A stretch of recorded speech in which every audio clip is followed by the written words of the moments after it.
Y hoy tenemos un texto muy especial, un texto cardinal en la fe cristiana, y vamos a hablar un poquito de discípulas y discípulos que se encontraron con el Jesús resucitado y cómo impactó esto sus vidas.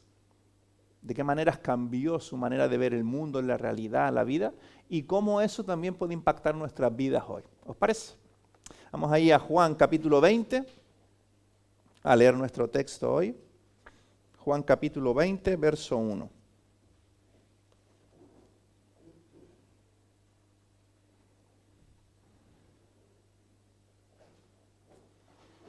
El último día estábamos en viernes, el último texto, el día que Jesús entrega su vida completa en la cruz. Y hoy estamos en domingo, comienza el verso 1, el primer día de la semana, que según como contaban los judíos, viernes, sábado, domingo, es este famoso tercer día. Muy de mañana, cuando todavía estaba oscuro, María Magdalena fue al sepulcro y vio que habían quitado la piedra que cubría la entrada. Así que fue corriendo a ver a Simón Pedro y al otro discípulo a quien Jesús amaba. Y les dijo, es interesante que Juan se describe como aquel discípulo a quien Jesús amaba. Yo creo que no hay nadie en la historia desde que Jesús vino que haya tenido tan clara su identidad como un hijo amado de Jesús, ¿no? Se han llevado del sepulcro al Señor y no sabemos dónde lo han puesto. 3. Pedro y el otro discípulo se dirigieron entonces al sepulcro. Ambos fueron corriendo, pero como el otro discípulo corría más deprisa que Pedro, llegó primero al sepulcro. Inclinándose se asomó y vio allí las vendas, pero no entró. 6. Tras él llegó Simón Pedro y entró en el sepulcro, vio allí las vendas, el sudario que había cubierto la cabeza de Jesús, aunque el sudario no estaba con las vendas, sino enrollado en un lugar aparte. En ese momento entró también el otro discípulo, el que había llegado primero al sepulcro, y vio y creyó. Hasta entonces no habían entendido la escritura que dice que Jesús tenía que resucitar. El 10. Los discípulos regresaron a casa, pero María se quedó afuera, llorando junto al sepulcro. Mientras lloraba, se inclinó para mirar dentro del sepulcro y vio a 2 ángeles vestidos de blanco, sentados donde había estado el cuerpo de Jesús, uno a la cabecera y otro a los pies. ¿Por qué lloras, mujer?, le preguntaron los ángeles a María. Es que se han llevado a mi Señor, y no sé dónde lo han puesto, respondió María. 14. Apenas dijo esto, volvió la mirada y allí vio a Jesús de pie, aunque no sabía que era él. Jesús le dijo, ¿por qué lloras, mujer? ¿A quién buscas? Ella, pensando que se trataba del que cuidaba el huerto, le dijo, Señor, si tú te lo has llevado, dime dónde lo has puesto y yo iré por él. María, le dijo Jesús. Ella se volvió y exclamó, Raboni, que en arameo significa maestro. Suéltame porque todavía no he vuelto al Padre. Ve más bien a mis hermanos y diles, vuelvo a mi Padre, que es vuestro Padre, a mi Dios, que es vuestro Dios. María Magdalena fue a darles la noticia a los discípulos. He visto al Señor, exclamaba, y les contaba lo que Él le había dicho. Mi título hoy es Más vivo que nunca.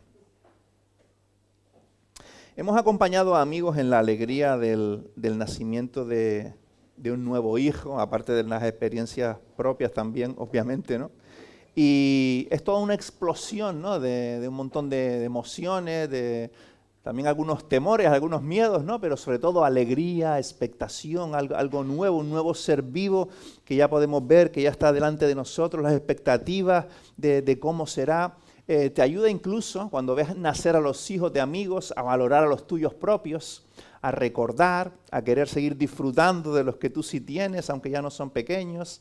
Luego ya llega el momento de sacarlos adelante, las malas noches, los desafíos, todo eso, pero eso ya es más campo de nuestra matrona Cristina.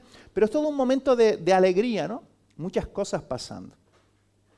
Por otro lado, también hemos acompañado a amigos en la muerte de sus hijos, ¿no? En momentos muy dolorosos, el dolor infinito que se junta con la necesidad de un abrazo, la necesidad de algo a lo que agarrarte.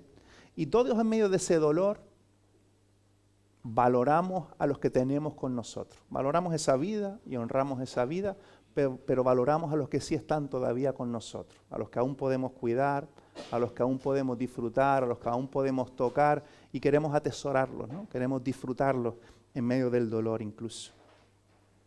Estas experiencias de alegría extrema, o incluso estas otras de dolor extremo también, no te dejan igual, no te dejan igual. Y la teoría o los conceptos que tenías acerca de cómo dar un consejo, cómo acompañar a alguien o lo que sea, muchas veces ni funcionan, ¿no?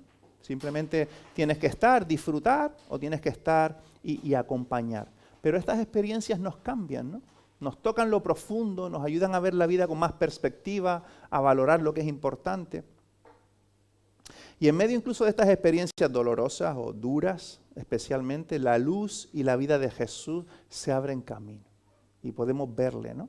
Brillan en la oscuridad, una esperanza, un amor real, algo divino, algo que es sobrenatural, que va más allá de lo que podemos entender, se experimenta en esa honestidad del dolor o en la honestidad de la alegría genuina también, ¿no? Que solo la persona amada por Dios puede experimentar. Y hoy veremos en nuestro texto la experiencia de las discípulas, o la discípula primero y luego los discípulos de Jesús, en el dolor de su muerte, y luego también en la sorpresa de su vida. Ahí en muy poquito texto, y de hecho eso sucedió en unas pocas horas, en aquel primer domingo. Primero la experiencia profunda del dolor. El maestro había muerto. Luego la sorpresa de su vida. El maestro estaba vivo, ¿no? Y no quedaron igual. Estas personas cambiaron por este hecho, como pasa con las experiencias de la vida. La experiencia de estar con Jesús no les deja igual. Y si vamos al texto a ver qué sucede, en primer lugar aparece la discípula. Ya estuvo como protagonista en uno de los textos hace unos domingos, María Magdalena, ¿no? Y su fe bonita en Jesús, siendo una mujer con una historia muy complicada, decíamos, ¿no? Y el versículo 1, primero nos recuerda que pasamos del viernes al domingo, y dice el texto, muy de mañana, cuando todavía estaba oscuro, María Magdalena fue al sepulcro y la piedra que tapaba el lugar no estaba. Ya había pasado una noche del viernes al sábado, una mala noche para todas estas personas que amaban a Jesús, una segunda noche del sábado al domingo. Pero María sigue sin poder dormir, sigue sufriendo la muerte, sigue con este vacío, esta insatisfacción, está como loca, y antes de que el sol salga, cuando ya ve que el día está comenzando, va al sepulcro. De alguna manera quiere estar cerca de esa persona amada, quiere estar cerca del maestro, quiere estar donde está aún su cuerpo sin vida y va para allá. Va sola para allá, muy de mañana, cuando todo está oscuro. Y solo está María Magdalena. No hay nadie más. De todo el movimiento que Jesús generó, que aún seguirá rodando y se reactivará, ese primer domingo, solo está María Magdalena. Solo está ella. En este movimiento de discípulos, solo esta mujer. Pensaba en esto, en que qué casualidad también que solo una persona, igual que en la cruz habían 3 mujeres y un hombre, aparte de soldados y otras personas, ¿no? Pero al pie de la cruz, hoy solo una mujer. Y por experiencia propia y por la pura observación, si vas a una residencia de ancianos, normalmente las visitas que hay, al menos el 75% son mujeres. Son hijas o esposas o también en el voluntariado que yo hago de la Cruz Roja, es verdad que hay algunos hombres que son una inspiración, pero la mayoría son mujeres. Y digo, a ver si hay estadísticas, estudios de esto, y los miré y así es. Depende de en qué campo mires, si tiene que ver con la maternidad o con cuidar a los mayores o a los amigos, depende. Pero siempre la mujer se entrega, cuida y se da por los demás mínimo el doble. En algunos campos era 3 veces más o 2 veces más, pero mínimo, da igual en qué campo sea, si se trata de estar por otras personas, las mujeres van el doble que los hombres. Van mucho más allá que nosotros, por lo que quiera que sea. Y esa realidad está en nuestro texto. Ahí está María Magdalena, donde ella esperaba estar al lado del cuerpo sin vida de su Señor. Así que, en primer lugar, celebrar lo que las mujeres sois. Y sí, daros las gracias, celebrarlo, decir que sois una inspiración, pero al mismo tiempo como hombre, esto sería mejor que lo dijera una mujer quizá, pero como hombre, esto se puede volver también en una excusa para seguir siendo perezosos y de bajo perfil y no ser proactivos como ellas, ¿no? Así que por un lado, reconocerlo, de que en la historia ha sido así, no es algo nuevo. De hecho, hoy hay un movimiento que pretende todo lo contrario, que no haya ninguna diferencia en cómo somos, cuando las diferencias son evidentes, ¿no? Pero sí dar las gracias, reconocerlo, celebrar el corazón especial que tenéis, pero al mismo tiempo como hombres tenemos que tomarlo como una inspiración para dar, no para acomodarnos, ¿no? Sino como un desafío para dar con ellas, para ir con ellas. Eso es parte de lo que dice Efesios 5:21, cuando dice, antes de hablar de la familia, y luego de los trabajadores y de los hijos, dice, están sujetos los unos a los otros. Que no vayan unos al frente y otros tranquilos, y juntos, y sujetos los unos a los otros. Pero aquí María es una inspiración, las mujeres tienen algo extraordinario, ¿no? Que muchos hombres no tenemos, y María es un buen ejemplo. ¿Y los hombres qué? En nuestro texto, ¿dónde están los hombres? Es como mínimo interesante. ¿Qué hacen los hombres en nuestro texto en contraste a lo que hace María Magdalena? María corre, quina pasión. María corriendo, porque el cuerpo no está, no va caminando, va corriendo, porque hay una pasión, hay un deseo, hay una devoción en María. Jesús no está allí, Jesús no está en la tumba, y fue corriendo, una mujer corriendo a buscar a los hombres, como loca. ¿Y los hombres qué están haciendo los hombres? Versículo 2. Llega allí María, dice, se han llevado del sepulcro al Señor y no sabemos dónde lo han puesto. ¿Qué hacen los hombres? Echar una carrera.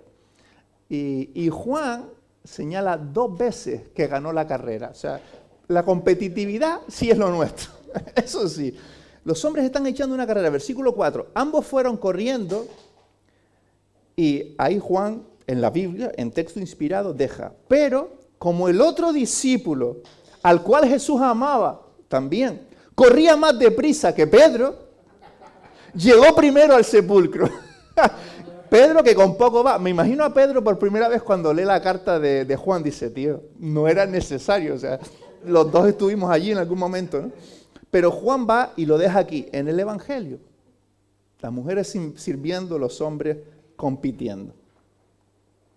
¿Qué encuentran en la tumba? Versículo 6 al final dice, vio allí las vendas, versículo 7, y el sudario que había cubierto la cabeza de Jesús, aunque el sudario no estaba con las vendas.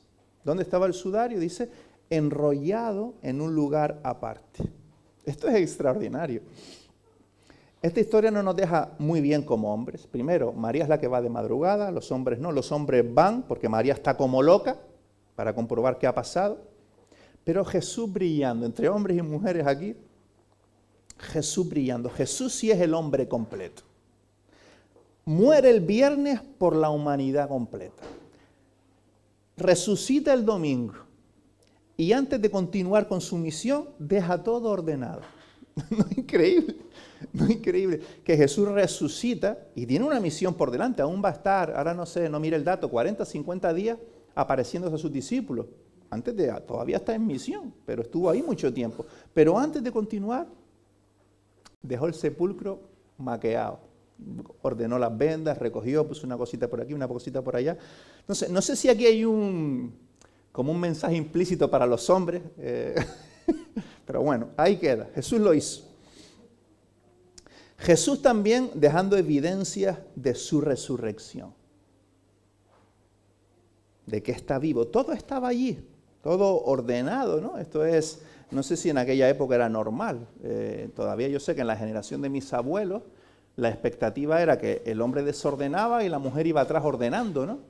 Y recuerdo en las primeras generaciones que esto comienza a chocar, que el hombre deja allí sus botas en cualquier sitio y la mujer se le queda mirando en plan, no se van a colocar solas, y el hombre en plan, que las tengo que colocar yo. Todo esto chocando, ¿no? Aquí estamos 2000 años atrás y ya Jesús no esperó a que María llegara para ordenar la tumba. Jesús ordenó la tumba. Todo estaba allí, ordenado, pero Él no estaba allí. Su cuerpo no estaba allí porque estaba vivo, más vivo que nunca. Y esto es el cruce de caminos, el paradigma que lo cambia todo y que hace del cristianismo aquello que es. Que seguimos a un Dios vivo, a un profeta vivo. No solo creemos en un Dios que por definición está vivo y es el ser, es la vida en sí mismo, sino creemos en un Dios que tiene a un profeta, a su Hijo, que también es Dios, pero que tiene a un profeta que resucitó, que por lo tanto validó todo lo que dijo como cierto. Y claro, podríamos decir, sí, resucitó porque tú lo dices. Pues resucitó porque nosotros lo decimos, lo creemos, es lo que dice la Escritura, pero también lo avala la historia. Y ya hay estudios e investigación acerca de esto, de que estadísticamente y por probabilidad es más seguro que resucitara a que no. Lo más significativo para mí es el cambio en los discípulos. Lo hemos visto estos domingos atrás. Cuando Jesús está por morir y muere, huyen casi todos. Todos están en sus miedos, con sus dudas, con sus luchas, todos huyen y vuelven a sus trabajos. Pedro vuelve a la pesca, el otro a lo otro. Porque estas personas, estos hombres especialmente, y las mujeres también suponemos, tímidos, con miedos, que se retiraron, que dieron un paso atrás, ¿por qué de repente todos cambian y empiezan a dar su vida defendiendo la idea de que Jesús está vivo? Literalmente muchos dieron su vida defendiendo esta idea, que habían visto a Jesús resucitado. Y se genera un movimiento que llega hasta nuestros días, con cientos de millones de cristianos por todo el mundo, por un Jesús que resucitó. Porque al morir Jesús casi todo el movimiento se desbarata, todo se apagó. El movimiento se enciende de nuevo cuando Jesús aparece y los discípulos son conquistados otra vez. Es la resurrección de Jesús que impulsa el movimiento. Es su resurrección que impulsa todo lo demás. Jesús está vivo, Jesús no está en la tumba. Jesús más vivo que nunca. Ahora, segunda idea hoy.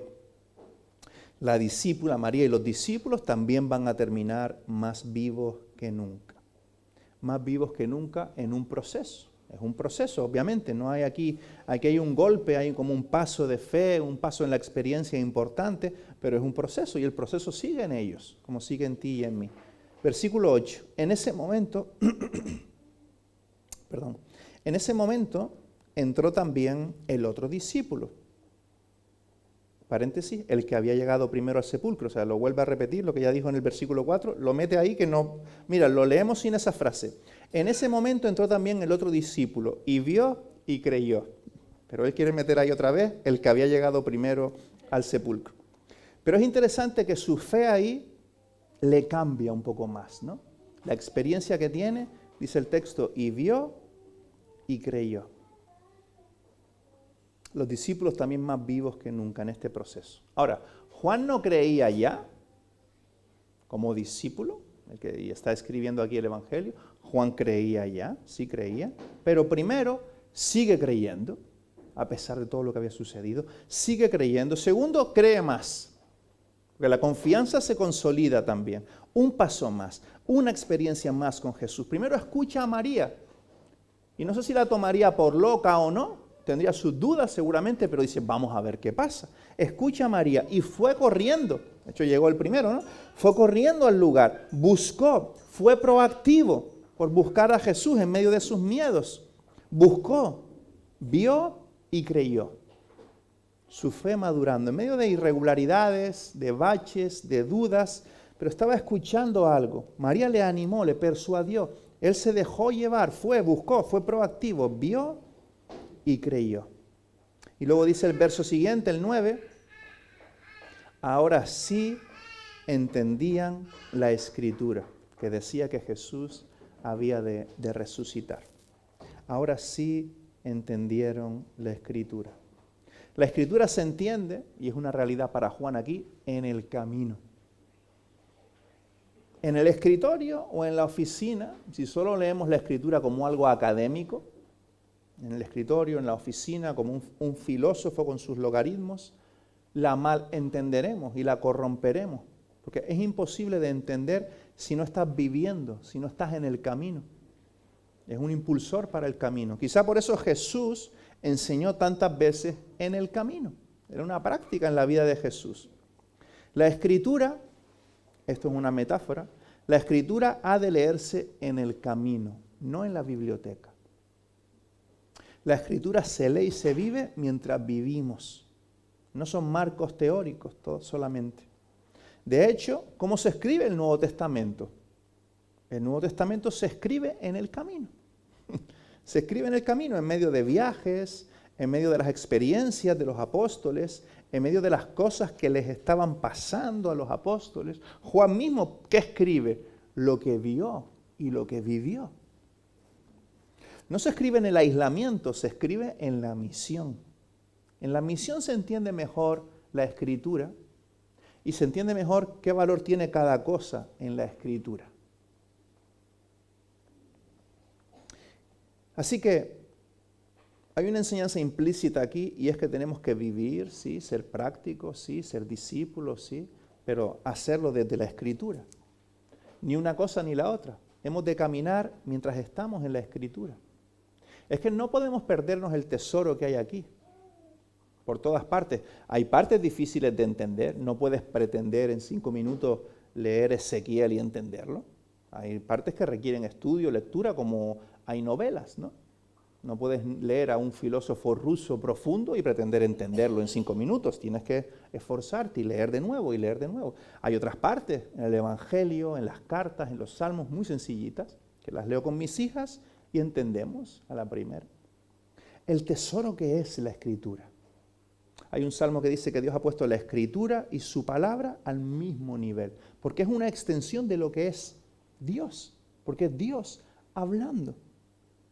Entonces, en la vida, mientras caminamos, conocer quién es Dios para relacionarnos con Dios. No solo conocer para saber quién es, como podríamos conocer a un filósofo que admiramos que ha muerto porque nos gusta conocerle. No, conocerle para relacionarnos con Él en el camino. Y luego ver cómo Él desea que vivamos para que seamos felices auténticamente. La Escritura en el camino. Ellos lo entendieron este día. ¿Y qué pasa después? Mi tercera idea. La discípula permanece y ve más. Sigue viendo más cosas. Versículo 10.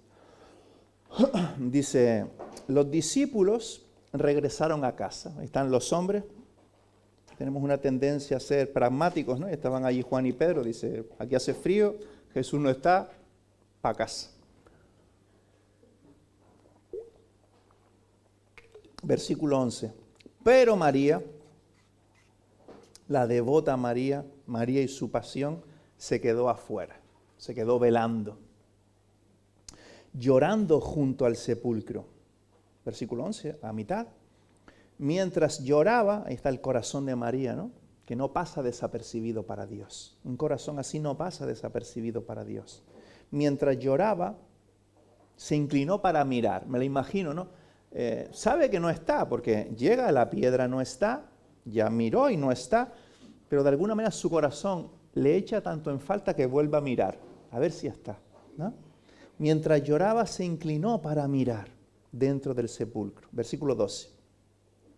Y vio a 2 ángeles. Y hablan con ella, ¿no? Una visión, una experiencia fuera de lo común.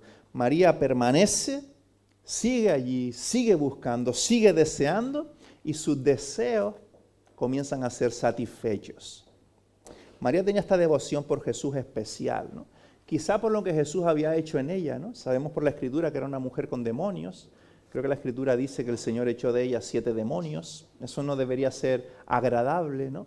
Vivir con toda esa oscuridad revolviendo tu vida. Y Jesús la sanó, la restauró de todo eso. Entonces María valoraba mucho a Jesús. María sabía lo que Jesús podía hacer, lo que su maestro podía hacer. Y ahí está, llorando por su maestro. Pero el consuelo, como decimos, comienza a llegar, porque no pasa desapercibido para Jesús. María se quedó, María permaneció y María vio más, recibió más. Y el clímax de nuestra historia, versículo 14, aparece Jesús ahí. Volvió la mirada, estaba mirando dentro del sepulcro donde estaban los ángeles, volvió la mirada quizás hacia afuera y allí vio a Jesús de pie, aunque no sabía que era él todavía. Ahí estaba Jesús de pie. Y Jesús primero, cuando aún ella no sabe quién es, hace sus preguntas. Jesús siempre con sus preguntas, intentando discernir nuestro corazón, haciéndonos pensar, no da todo el trabajo hecho, sino nos lleva con Él para que experimentemos, vivamos. Verso 15. ¿Por qué lloras, mujer? ¿A quién buscas? Las preguntas de Jesús. Y mira la devoción de una discípula. Ella pensaba que era el que cuidaba el huerto, el hortelano. Y dice, si tú te lo has llevado, dime dónde lo has puesto y yo iré a por él. Dime dónde está, que yo iré a por él. Porque quiero honrar su cuerpo, quiero llorar su muerte. Dime dónde está, dónde lo has puesto si te lo has llevado, que yo iré a por él. Y Jesús vuelve a hablar en el texto. ¿Ahora qué hace? Pronuncia su nombre. Quizás hoy pronuncia el tuyo. María, dice Jesús. Noé. Y él, al oír su nombre, de boca de Jesús, se da cuenta. Es su maestro, que es justo lo que dice, ¿no? Luego, Raboni, maestro, eres mi maestro. Y su reacción tuvo que ser una locura. Imagina a esta mujer que hace nada, no sé cuántos kilómetros corrió de la tumba a donde los discípulos estaban, pero que estuvo corriendo de un lado, corriendo para otro, que se pegó una madrugada, que estaba allí llorando, estaba desesperada. Y de repente tiene delante a Jesús, al que estaba buscando, pero vivo. Entonces reacciona de una manera tan loca que Jesús, versículo 17, tiene que decirle, cuidado, no me toques, que este es mi cuerpo ya evolucionado, top, resucitado, para volver con el Padre, cuidado ahora. Eso quiere decir que Jesús debía ser una persona cercana. Porque cuando tú tienes una relación con este tipo de personas que no les gusta mucho el contacto físico, que guardan las distancias, no reaccionas así, a tirártele encima. Eso era porque Jesús era una persona cercana, ¿no? Con su gente, una persona normal, cercana. Y María se le va a echar encima, no sabemos cómo, y Jesús le dice, cuidado, que este es mi cuerpo ya resucitado, mi cuerpo evolucionado con el que me voy con el Padre. Mejor haz otra cosa, ve a contar. Pero la devoción de María es satisfecha. Su búsqueda encuentra lo que buscaba. Jesús nunca defrauda. Por eso le seguimos y le seguimos siguiendo y le seguimos siguiendo. Nosotros sí le defraudamos, pero Él nunca defrauda. Todo lo contrario, Jesús siempre nos sigue sorprendiendo. Y es lo que pasa con María. Jesús le sorprende otra vez. Y mira un momento las palabras de Jesús. Estas palabras últimas, y ya terminamos porque María luego va a contarle a los discípulos qué está pasando, ¿no? Mira qué bonitas las palabras que Jesús habla. Cómo Jesús habla de una comunidad de discípulos, de una familia, de gente que se pertenecen los unos a los otros. Versículo 17. Dice, no, ahora no me toques, no. Cuidado, María. Ve más bien a mis hermanos. No dice a los discípulos, que también sería correcto, dice a mis hermanos. ¿Quiénes son sus hermanos?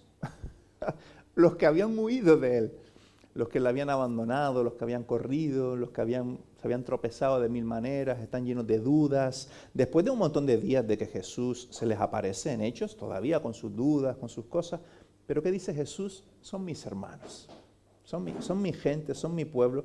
Ve a mis hermanos y diles, vuelvo a mi Padre, que es vuestro Padre, a mi Dios, que es vuestro Dios.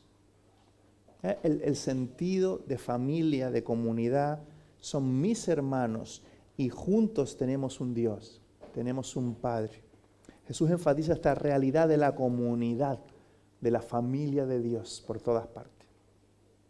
Lo que somos. Y finalmente, Jesús siempre hace un llamado.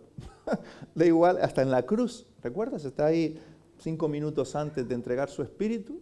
Juan, aquí está tu madre, aquí está tu hijo. Encomienda a Juan cuidarle. Siempre está desafiándonos, siempre está llamándonos. Cuando menos lo esperas, el día que estás más cansado, a veces lo hablábamos el otro día en el Zoom de Enjoy, ¿no? Cómo nos usa Jesús a veces en el sacrificio. El día que tú necesitabas o tú pensabas que tocaba descansar, Jesús te dice, ahora con esta persona. Hoy toca servir a esta persona. Y está el llamado de Jesús al final. Una palabra muy cortita. Ve. Ve. Versículo 17 le dice a María, ve y haz discípulos, María. Ve y haz discípulos, cuéntale a todos. Y me imagino la sonrisa, este momento, no sé si ya está grabado en Chosen, cómo habrán imaginado los productores de Chosen que esto sucede, pero no lo he visto. Me imagino un momento con mucha complicidad. No hay momentos que no son necesarias muchas palabras, pero la energía es muy fuerte, ¿no? Lo que está pasando es muy fuerte, ¿no? Mucha complicidad. Y de alguna manera, con estas palabras poquitas, Jesús con María, Jesús le está diciendo, sí, María, estoy vivo.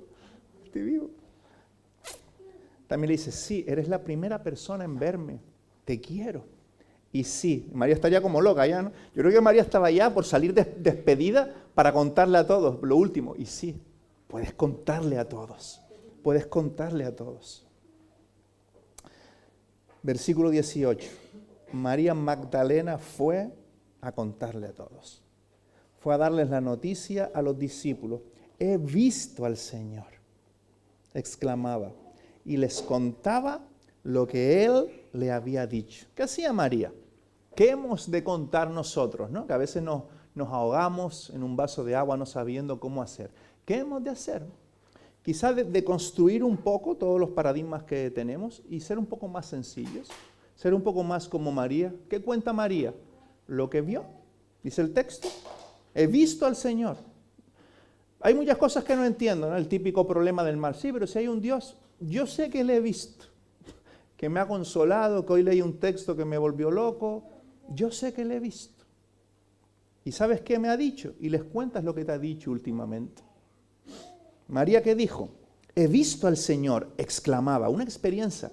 A veces la gente, más que todo un teorema teórico de la apologética de la fe, necesita ver tus ojos brillando un poquito. Ver que para ti es una realidad, de alguna manera.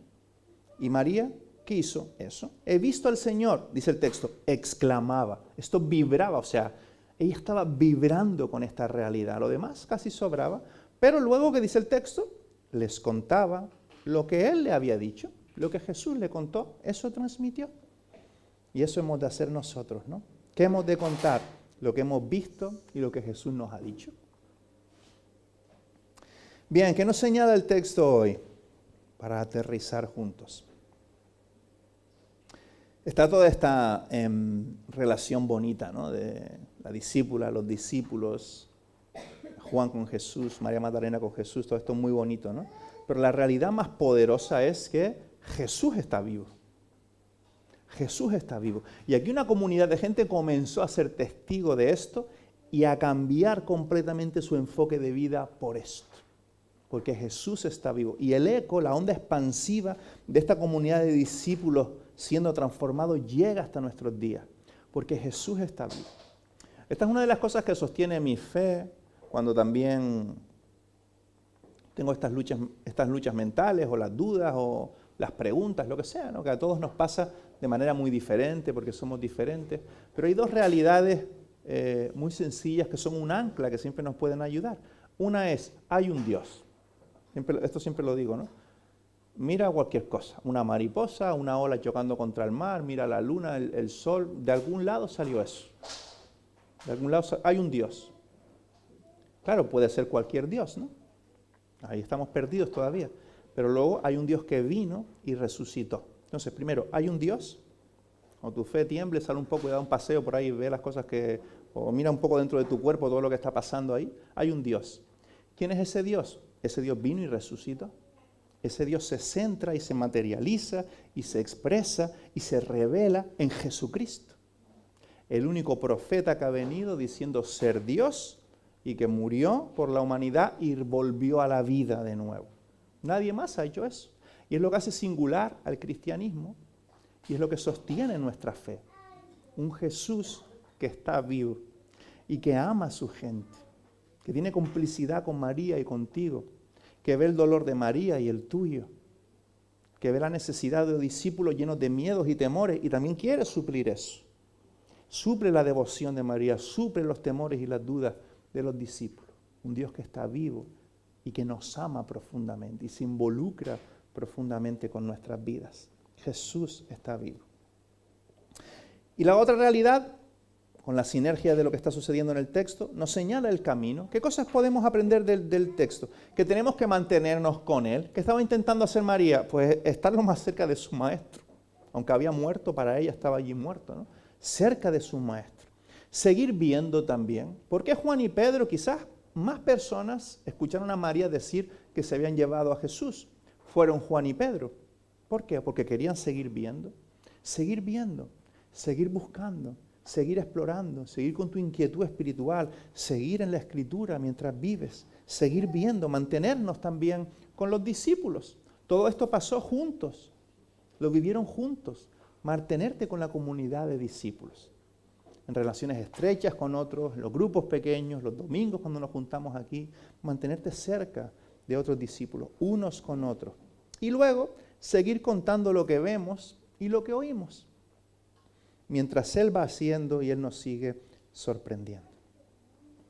Pues Padre, gracias por un texto extraordinario como hoy, donde como siempre el resumen es tú brillando y nosotros siendo satisfechos, también viéndose en nosotros nuestras carencias y nuestras debilidades. Gracias por la realidad de que estás vivo. Te pedimos que sostengas nuestra fe, como oraba esta persona en los evangelios. Tengo fe, pero aumenta mi fe. Sostén nuestra fe. Y en el camino, Señor, danos este tipo de experiencias que podamos ver y creer como Juan. También que nuestra devoción esté creciendo por ti. Nuestro deseo por ti. A veces un deseo que está en medio del dolor, del sufrimiento, de una búsqueda insatisfecha, dolorosa, como María estaba buscando sin remedio, sin alguien que la ayudara porque su maestro había muerto. En medio de esa búsqueda, a veces también del dolor, danos esa devoción, mientras tú nos respondes y nos satisfaces y vienes a nuestro encuentro. Sostén nuestra fe, Señor, cuando somos como María, cuando somos como Pedro, cuando somos como Juan. Y quizás si tú estás aquí explorando, puedes entregarle tu vida también a Jesús. Y decirle, Jesús, yo creo. Veo y creo que eres el Hijo de Dios. Perdóname, sálvame, quiero seguirte. Y cuéntaselo a alguien más. En el nombre de Jesús, amén.